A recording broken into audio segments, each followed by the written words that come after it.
Hello दोस्तों, आशा करते हैं कि आप लोग अच्छे होंगे। आज हम लोग पार्ट 3 क्लास 10 का ग्रुप सी का चैप्टर नंबर 1 का लघु स्तरीय प्रश्न को देखते हैं। सबसे पहले हम लोग अति लघु स्तरीय प्रश्न को देखें, उसके बाद बहुविकल्पीय प्रश्न को देखें, उसके बाद खाली स्थान भरें, ट्रू फॉल्स देखे थे। उसके बाद हम लोग वाक्य और ऋणात्मक प्रश्न देखे थे। सही प्रश्नों को हम लोग देख दिए एक एक करके। अब हम लोग का जो अति लघु स्तरीय प्रश्न जो कि 2 नंबर का क्वेश्चन रहता है, इसका मार्क्स 2 नंबर का आता है इसका, तो उसको आज हम लोग करते हैं। ठीक है, बाकी 4 नंबर 8 नंबर आप लोग अच्छे से आराम से किताब से खोज खोज के लिख लीजिएगा। बड़ा इतिहास क्या है? प्राचीन काल से आज तक प्रत्येक इतिहासकार ने इतिहास क्या है, तो प्राचीन काल से आज तक प्रत्येक इतिहासकार ने अपने ढंग से इतिहास को परिभाषित किया है।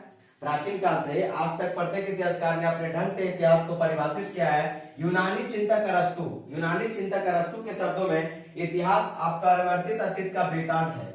यूनानी चिंतक अरस्तु कहा कि यूनानी चिंतक अरस्तु के शब्दों में इतिहास अपरिवर्तित अतीत का वृतांत है। इतिहास के जनक हेरोडोटस के शब्दों में इतिहास के जनक किसे कहा जाता है, तो हेरोडोटस को। इतिहास का पिता या इतिहास के जनक हेरोडोटस को कहा जाता है। और हेरोडोटस के अनुसार क्या कहा गया है कि इतिहास अतीत में मानव के कार्यकलापों का क्या है, विज्ञान है।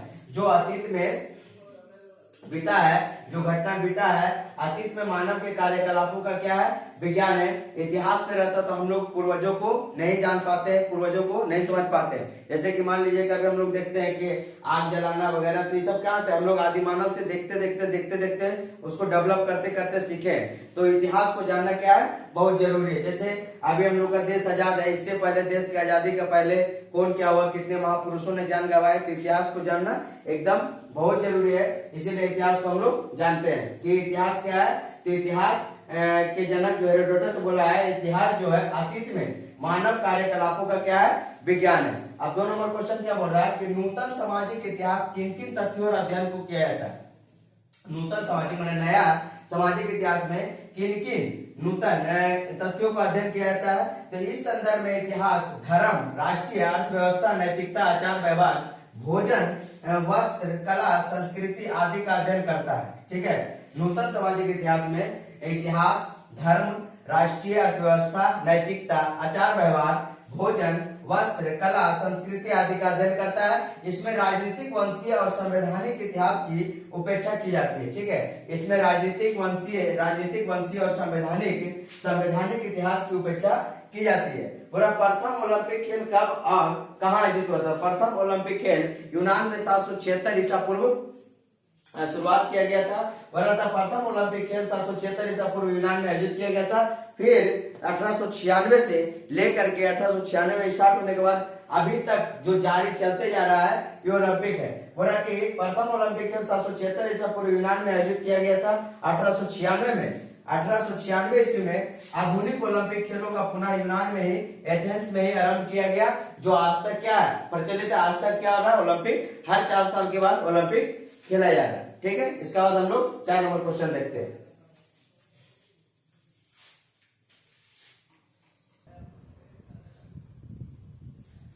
अब देखिए 4 नंबर क्वेश्चन क्या बोल रहा है कि खाद्याभास एवं पाक शैली का सूत्रपात कैसे हुआ। तो खाद्याभास और पाक शैली का सूत्रपात कैसे हुआ, तो बोला कि आदि मानव अपना भोजन संग्रह प्राप्त करता था। ठीक है, आदि मानव पहले अपना भोजन संग्रह करता था। वह पेड़ पौधे से प्राप्त होने वाला खाद्य पदार्थ जैसे बीज, गुठलियां, बेर, फल एवं कंदमूल इकट्ठा कर उन्हें खाता था। ठीक है, जो पाक शैली का सूत्रपात कैसे हुआ, तो सबसे पहले आदि मानव भोजन संग्रह करता था क्या, वो पेड़ पौधे से जो भी बेर, गुठलियां, फल, कंदमूल वगैरह को प्राप्त करके वो क्या करता था, खाता था। उसके बाद बोल रहा है कि उसके बाद दूसरा माध्यम इसका क्या बना, तो इसका दूसरा माध्यम बना है शिकार था। इसका दूसरा माध्यम क्या था, शिकार था।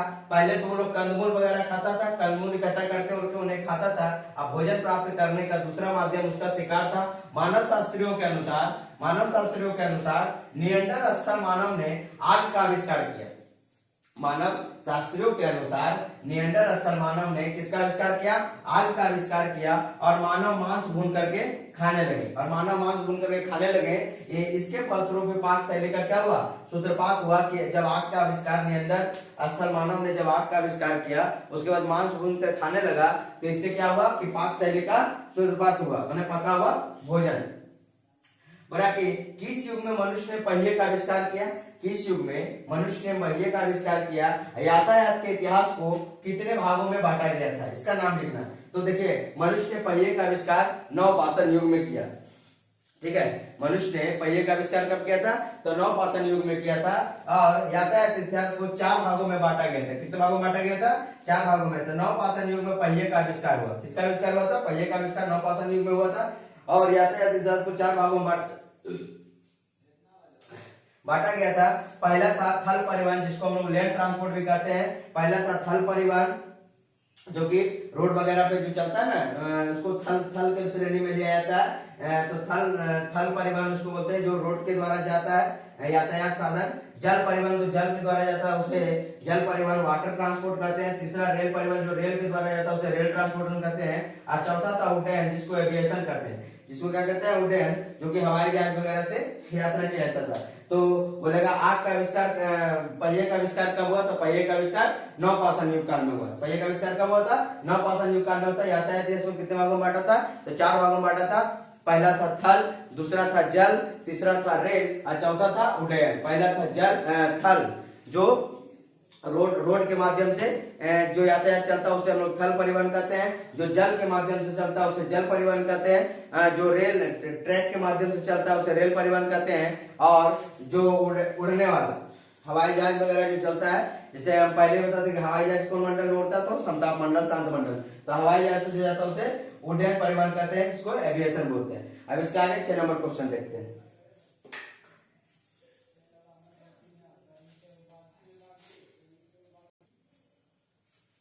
अब देखिए 6 नंबर क्वेश्चन बोला कि चित्रकारी तथा छाया चित्रण का आरंभ भारत में किस प्रकार हुआ? यह आपका क्वेश्चन है कि चित्रकारी तथा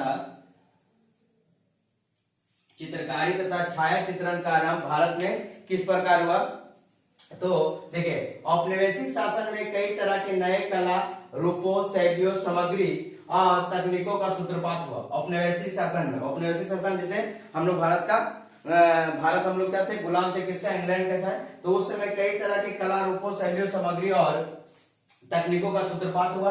औपनिवेशिक शासन में कई तरह के नए कला रूपों, शैलियों, सामग्रियों और तकनीकों का सूत्रपात हुआ।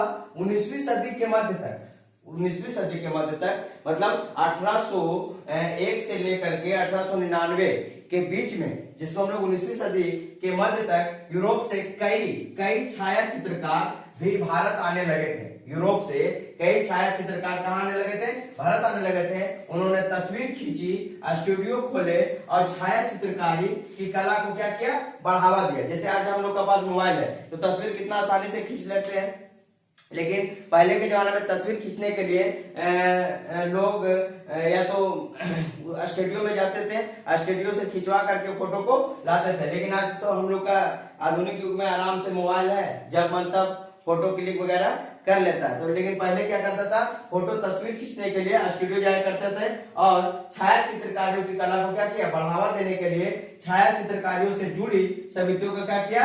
गठन किया, जो कि आज तक भी क्या आरंभित चल रहा है। बोला कि कब स्टार्ट किया गया?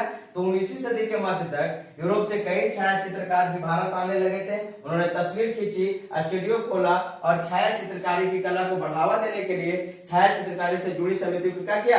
गठन हुआ था। आप बोला था क्षेत्रीय इतिहास के बारे में क्या लिखे? क्षेत्रीय इतिहास के बारे में तो देखिए क्षेत्रीय इतिहास के अंतर्गत विभिन्न क्षेत्र जैसे कि मान लीजिए कि अभी हम लोग बंगाल में रह रहे हैं, फिर कोई बिहार में रह रहा है, कोई झारखंड में रह रहा है, कोई यूपी में रह रहा है, कोई अलग अलग है। तो कुछ ना कुछ क्षेत्रीय पर्व होता है, क्षेत्रीय भाषा होता है। जैसे बंगाल का बंगाली है क्षेत्रीय भाषा, बिहार का बिहारी है, उत्तर प्रदेश का बिहारी है, जैसे कि पंजाबी है, सिंधी है, पंजाब का महाराष्ट्र का मराठी है। तो उसी को क्षेत्रीय कहते हैं कि क्षेत्रीय भाग में जिस तरह से बटा हुआ रहता है। तो बोला कि क्षेत्रीय इतिहास के अंतर्गत जो कि विभिन्न राज्य में राजस्थान, मध्य प्रदेश, राजस्थान, मध्य प्रदेश, उत्तर प्रदेश, महाराष्ट्र का अलग अलग ऐतिहासिक विश्लेषण करने के बाद संपूर्ण राष्ट्र के इतिहास का लेखन किया जाता है। इसे क्षेत्रीय इतिहास का प्रमुखता दिए जाने का ऐतिहासिक लेखन में वृद्धि होते जा रहे हैं, तो वृद्धि हुआ। ठीक है, क्षेत्रीय इतिहास के अंतर्गत विभिन्न क्षेत्रों में, विभिन्न क्षेत्र जैसे हम लोग में अभी 28 राज्य है, तो 28 राज्य के विभिन्न क्षेत्रों में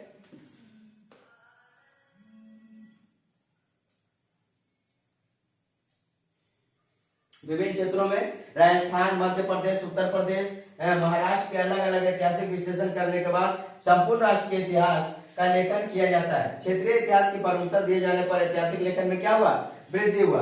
बोला कि नगरीय इतिहास, क्षेत्रीय इतिहास का नगरीय इतिहास के अंतर्गत किन किन क्षेत्रों का अध्ययन किया जाता है? तो नगर में क्या क्या होना चाहिए? इतिहास की इस शाखा में, नगरीय इतिहास की इस शाखा में नगरों का निर्माण, नगर का निर्माण, विकास, जनसंख्या आदि का अध्ययन किया जाता है। ठीक है, नगरीय इतिहास में इतिहास की इस शाखा में नगर का निर्माण, विकास, जनसंख्या आदि का अध्ययन किया जाता है। औद्योगिक क्रांति के पश्चात विश्व भर में विकसित शहरों का शुभारंभ हुआ है, जो आज तक क्या है? जारी है। औद्योगिक क्रांति के बाद पश्चात विश्व भर में विकास माने विकसित शहरों का शुभारंभ हुआ है, जो कि आज तक क्या है? जारी है। आज तक क्या है? जारी है। तो आज तक हम लोग अभी तक हम लोग 8 क्वेश्चन कर लिए।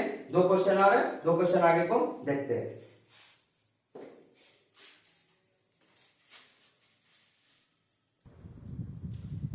देखिए अब 9 नंबर क्वेश्चन बोला कि विज्ञान, प्रौद्योगिकी और चिकित्सा के इतिहास से आप क्या समझते हैं? विज्ञान, प्रौद्योगिकी और चिकित्सा के इतिहास से आप क्या समझते हैं? बोला इतिहास के इस शाखा में विज्ञान, प्रौद्योगिकी और चिकित्सा के शाखा में जैविक विज्ञान, इंजीनियरिंग, कंप्यूटर और सूचना विज्ञान, भूगोल, गणित, दवा, न्यूरो साइंसेस, फार्मेसी, भौतिकी विज्ञान, मानसिक रोगों की चिकित्सा, सार्वजनिक स्वास्थ्य एवं प्रौद्योगिकी के आविष्कार एवं विकास का अध्ययन किया जाता है। मतलब विज्ञान, प्रौद्योगिकी और चिकित्सा के इतिहास से हम लोगों को क्या क्या होता है? तो जैविक विज्ञान का अध्ययन किया जाता है, इंजीनियरिंग का, कंप्यूटर का और सूचना विज्ञान का, भूगोल का, गणित का, दवा का, न्यूरो साइंसेस और फार्मेसी, भौतिकी विज्ञान, मानसिक रोगों की चिकित्सा, सार्वजनिक स्वास्थ्य और प्रौद्योगिकी के आविष्कार एवं विकास का अध्ययन किया जाता है। अगर विज्ञान, प्रौद्योगिकी और चिकित्सा, अगर विज्ञान नहीं होता तो हम लोग विज्ञान से आज भी क्या रहते हैं? अनभिज्ञ रहते हैं। अगर प्रौद्योगिकी नहीं होता तो प्रौद्योगिकी से हम लोग क्या है कि जो इंजीनियरिंग, भौतिक विज्ञान, मानसिक इस सब से क्या रहते हैं? अनभिज्ञ रहते हैं। और चिकित्सा नहीं रहता तो हम लोग को स्वास्थ्य पर जैसे पहले बुरा प्रभाव पड़ता था। अगर हैजा रोग होता था तो गाँव का गाँव क्या होता था? पूरा का पूरा तबाह होता था, खत्म होता था। कोई भी छोटा छोटा रोग से आदमी क्या होता था? मर जाता था। ठीक है, लेकिन चिकित्सा आने के बाद हम लोग इस पर खड़े उतरे हैं कि बहुत ऐसा चीज बीमारी जो उस पर हम लोग कंट्रोल करके रखे हैं। बोला कि डेटाबेस, पत्रिकाओं में लेख, रिकॉर्ड, लघु शोध, प्रबंध इत्यादि के अध्ययन की सामग्री के रूप में व्यवहार किया जाता है। सभी चीजें प्रौद्योगिकी से डेटाबेस, पत्रिकाओं में लेख, रिकॉर्ड, लघु शोध, प्रबंध इत्यादि के अध्ययन के सामग्री के रूप में व्यवहार किया जाता है। तो विज्ञान, प्रौद्योगिकी और चिकित्सा से हम लोग को बहुत सा फायदा हुआ है। बोला कि आधुनिक भारत के उपादान के रूप में समाचार पत्र और पत्रिका की क्या भूमिका है? सबसे पहले अगर समाचार पत्र नहीं रहता तो हम लोग को कोई भी देश विदेश या क्षेत्रीय किसी भी चीज की जानकारी हम लोग को नहीं मिल पाता। जैसे कि पहले पत्रिका में अंग्रेज लोग क्या करता था कि उसके खिलाफ लिखने पर वो पत्रिका को बंद करवाता था, समाचार पत्र को बंद कराता था, उस पे जुर्माना रख देता था, उसको पीटता था। तो बहुत तरह का बातें था। तो लेकिन देखिए आजकल तो समाचार पत्र भी धीरे धीरे क्या होता है? खत्म होते जा रहा है, क्योंकि आजकल सोशल मीडिया पे सबसे ज्यादा बात, चर्चा, समाचार वगैरह हम लोग हर एक चीज को देख लेते हैं। बोला कि आधुनिक भारत में उपादान के रूप में समाचार पत्र पत्रिकाओं की क्या भूमिका है? और आधुनिक भारत के इतिहास में विश्लेषित करने में तत्कालीन समाचार पत्र एवं पत्रिका काफी मददगार साबित हुई है। 19वीं सदी और 20वीं सदी में भारत में बहुत बड़े पैमाने पर समाचार पत्र का प्रकाशन हुआ। 19वीं शताब्दी और 20वीं शताब्दी में भारत में बहुत बड़े पैमाने पर समाचार पत्रिका का प्रकाशन हुआ, जिससे हमें इतिहास के संबंध में महत्वपूर्ण जानकारी प्राप्त होती है। किससे होती है? तो समाचार पत्र और पत्रिकाओं से। तो आप लोग का 7 नंबर क्वेश्चन जो अति लघु उत्तरीय प्रश्न था, लघु उत्तरीय प्रश्न, ये आपका समाप्त हुआ।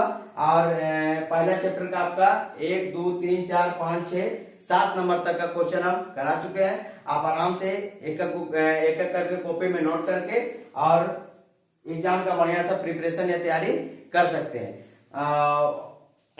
इसके बाद जो 8 नंबर और 9 नंबर क्वेश्चन है, 4 नंबर और 8 नंबर का, उसको आप आराम से किताब से एक बार पढ़ करके आप बना लीजिएगा। इसके लिए धन्यवाद।